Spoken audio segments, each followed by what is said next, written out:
I tend to highlight a lot of evil on this channel so that way we as believers can be equipped enough to fight against it. Watch this. These are some of the biggest problems that this next generation coming up is going to face with our faith. Our faith? I mean, problem. Secularism, naturalistic materialism, macroevolution. Now it's aliens.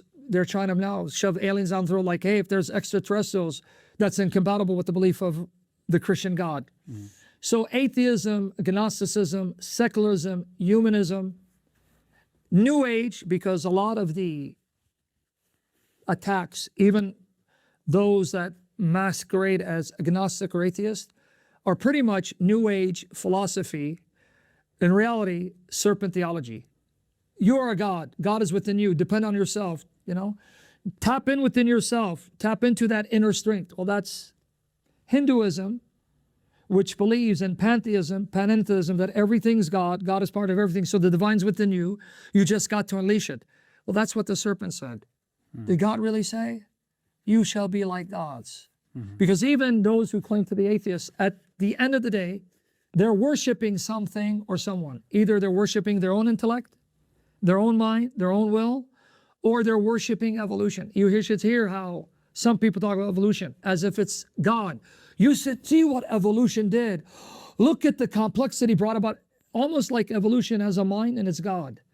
So their God is either the process of evolution or their own mind and intellect, which they trust in. Well, it doesn't make sense to me.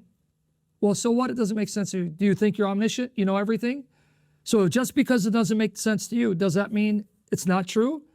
To conclude that if something doesn't make sense to you, therefore it can't be true, would require omniscience on your part.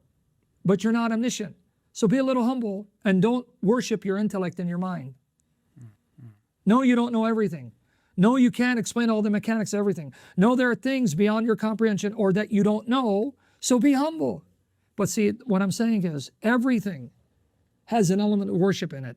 If you're not worshiping your intellect, if you're not worshiping evolution, and describe it as a intelligent mind guiding, because they don't, I'm not saying that's what they say. The way they describe it, you're thinking, wow, just replace the word of evolution with God. But then beyond that, everyone is in a state of worship. When you idolize actors, singers, athletes, you're worshiping. Bring back yearning, bring back yearning. No, that's idolizing women. No, These that's are some of the actually biggest- what I want to talk about. So here's the thing. Pride is very, very, very much ingrained in a lot of Christians. And the antithesis to that is humility, like how Sam talked about. Let go of your pride. You do not know everything. You are not greater than anyone. You are not greater than anyone.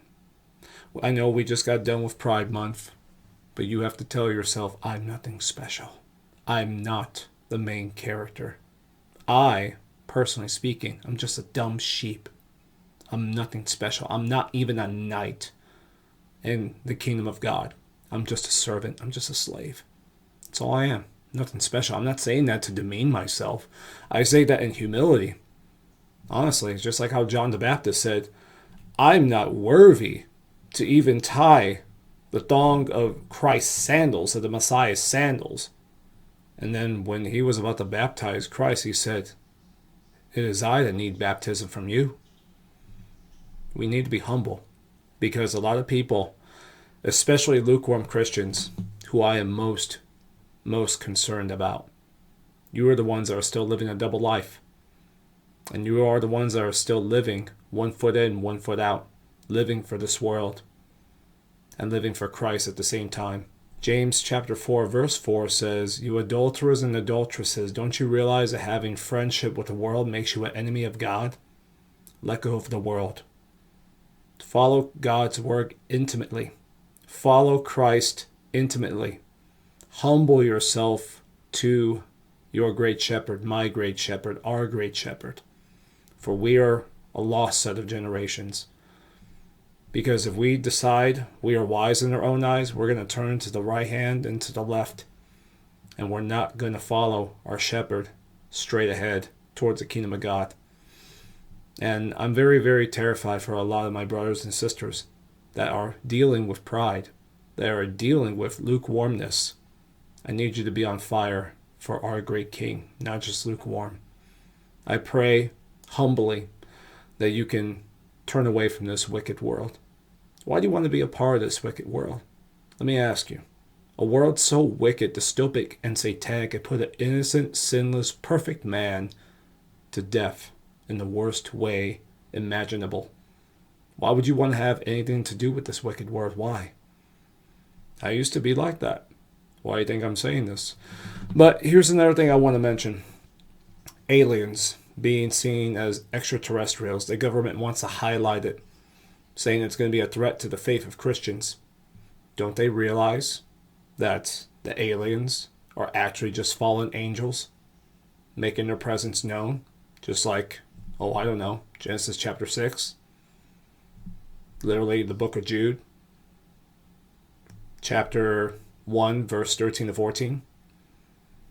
The book of Enoch, 1st Enoch, chapter 8, verse 1, highlighting the fallen angels who were kicked out of heaven alongside Satan, and in their revenge quest against all of us, decided to take forbidden knowledge from the heavenly realm and teach it to us so that way we would corrupt ourselves, so that way we could destroy ourselves.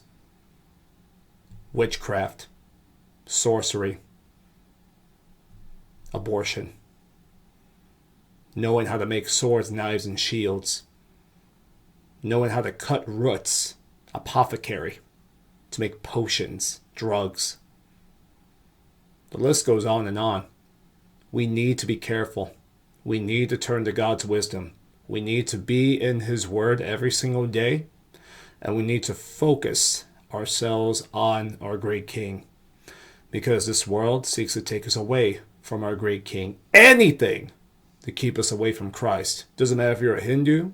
Doesn't matter if you're a Shintoist. Doesn't matter if you're a New Age, agnostic, atheist.